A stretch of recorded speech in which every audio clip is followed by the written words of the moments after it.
Good day mga boss, kumusta kayong lahat?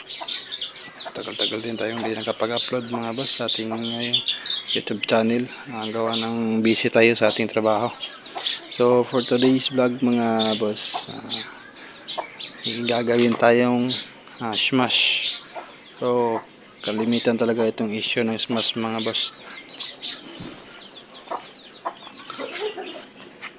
Kapag inon mo yung susi, yan, wala, yung indicator ng kanyang neutral ayaw mag-ilaw.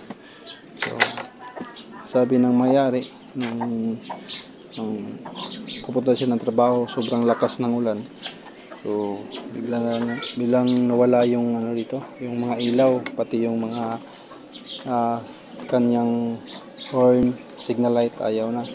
Pero pag nakaandar naman si mga boss, meron naman.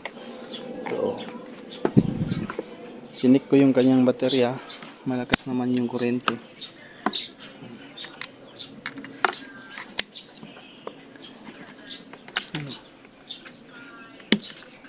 Yan. Umilaw naman yung ating test light. Subukan natin sa ating tester mga boss kung abot ba ng 12 volts yung kanyang kuryente. So pasensya na kayo sa tester natin kasi medyo luma na, pero goods pa naman. Ayan mga boss, so kita nyo, ayan 13.35 yung kanyang voltahe, pero ayaw ito wala, starter, signal light, wala talaga lahat. Ayan, signal light. So pag sinik natin yung kanyang fuse mga boss, ito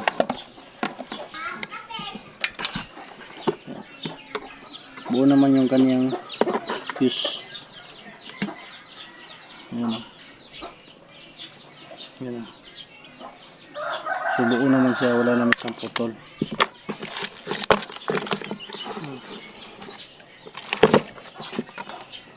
Pero pag tinest natin dito mga boss, kita nyo dapat iilaw to, pero ayan walang ilaw. Pero pag dito meron, ayan, pag nakarekta meron. So i-check natin yung kanyang linya ng kanyang main supply sa kanyang ignition. So dapat iilaw to dito mga boss, kasi ito yung pinaka main supply niya galing sa baterya. Ayan, wala. Ito magkakakuryente lang to pag nakauna yung ignition. Kita nyo mga boss, di ba? Wala.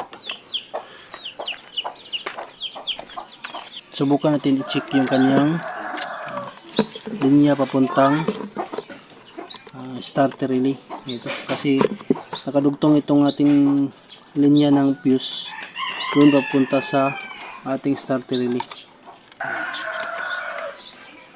Pasensya na mga boss, magalaw yung ating camera kasi wala tayong tagahawak So dapat may kuryente ito galing doon sa baterya. So ayan, meron. Yan, humilaw yung atong test light. Diba?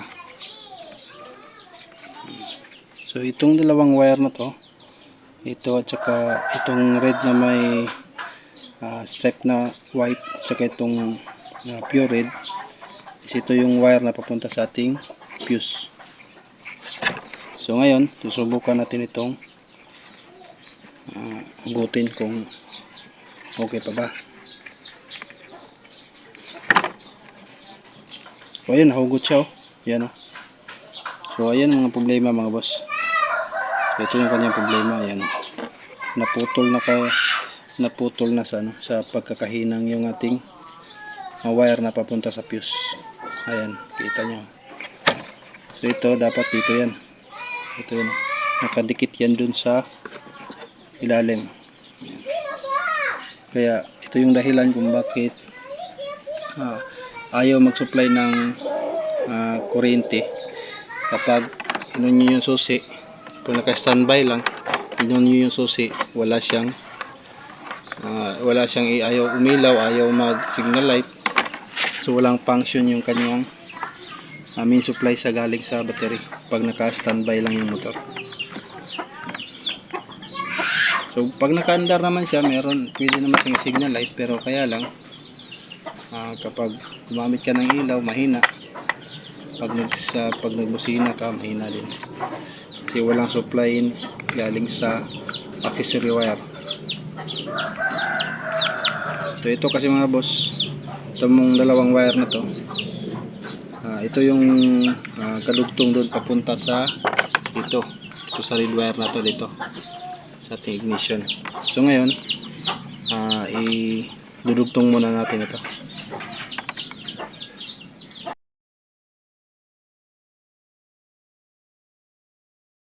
Ito na yung kanyang starter relay mga boss. Tinanggal muna natin para hindi tayo mahirapan magdugtong dito sa kanyang socket.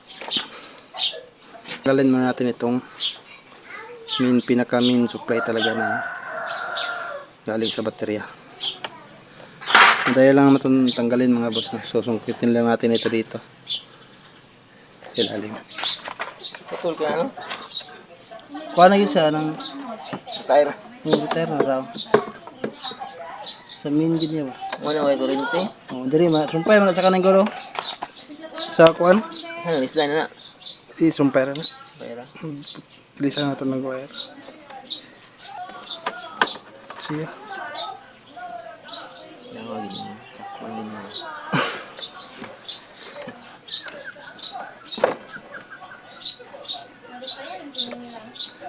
Mana? Password?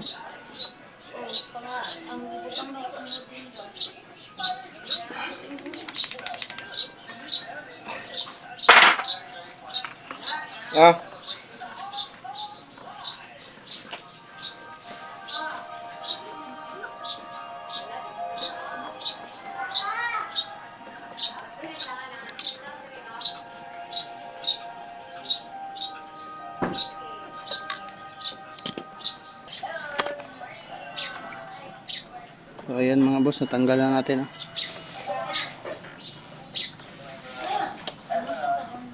Dudugtungan lang natin itong kanyang wire. Tapos ididikit natin dito para goods na.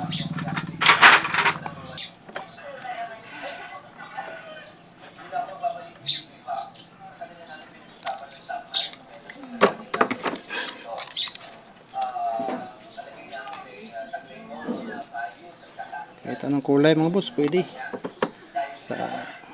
basta wire.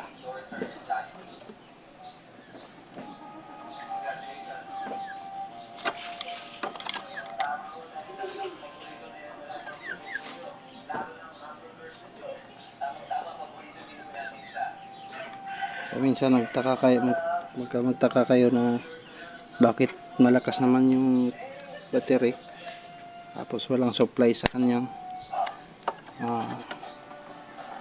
linya ng accessories wire. Ito kadalasan yung mga issue ng mga smash, kung hindi dito, doon sa kanyang rectifier, kanyang positive sa rectifier. Minsan yun din yung na pupudpud. Taasan lang natin ng konti para yan. Tapos tutugtungan natin dito. Tinanggal natin na pure red.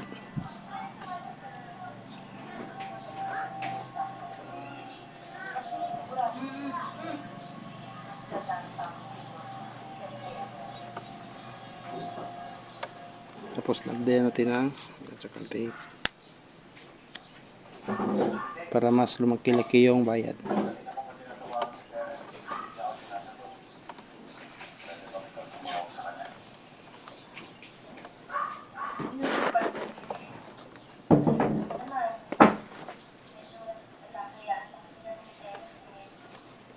So babalik na natin siya mga boss. Alabutong na natin.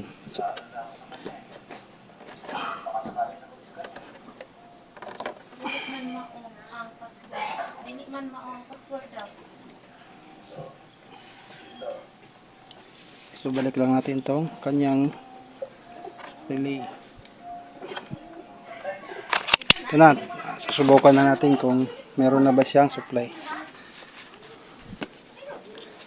Check muna natin mga boss, itong test light kung meron ng supply yung kanyang fuse. Kasi kanina walang supply ito. So ayan na mga boss. Umilaw na yung ating test light. Yan. Check natin yung kanyang accessory wire kung meron ba. So ayan na mga boss. May ilaw na. Yan. May ilaw na. So dapat pag i-on natin to mga boss, i-on natin yung kanyang ignition switch. So itong kanyang accessory wire, dapat i-ilaw to. So on natin yung kanyang susi. Yan, naka-off yan. On natin. Yan, naka-on na. So dapat i-ilaw to mga boss. Yan mga boss, umilaw na. Yan. So pag patayin natin yung susi, dapat off to. Sige, off. On. Yan, on. Off na off. On. Ayan mga boss. Okay na. Off. So 101% iilaw na tong kanyang mga indicator dito. Kanyang neutral light. Yan. Oh, yan mga boss. So all goods na. Subukan natin yung kanyang signal light. Ito. Yan. So nag-steady blink lang siya mga boss kasi yung kanyang signal light dito sa harap is nakatanggal pa. So mamaya susubukan natin yan ulit. Pag naibalik na yung kanyang signal light dito sa harap. So subukan natin yung kanyang starter. So one click lang mga boss, no. So ganun lang, pag may na-encounter din kayong problema na gaya nito sa inyong mga smash, so kahit na anong motor, pero kalimitan talaga sa mga smash to nangyayari. Ganito talaga yung kanyang issue. Pag minsan naman ayaw mag-charge, ito rin yung dahilan ito kanyang rectifier. Minsan yung nag-burn out yung kanyang kulay red dito, yung kanyang supply sa charging. Minsan napuputol din gaya nung nangyari doon, napupudpud yung kanyang wire, kaya ayaw mag-charge. So tips lang yan mga idol.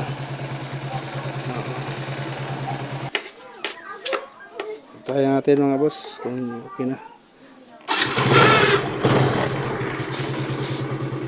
Try natin signal light. Ayan, signal light, left, right, goods na. Ayan. Okay na mga boss.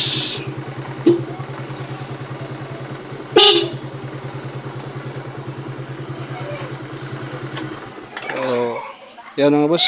Thank you for watching.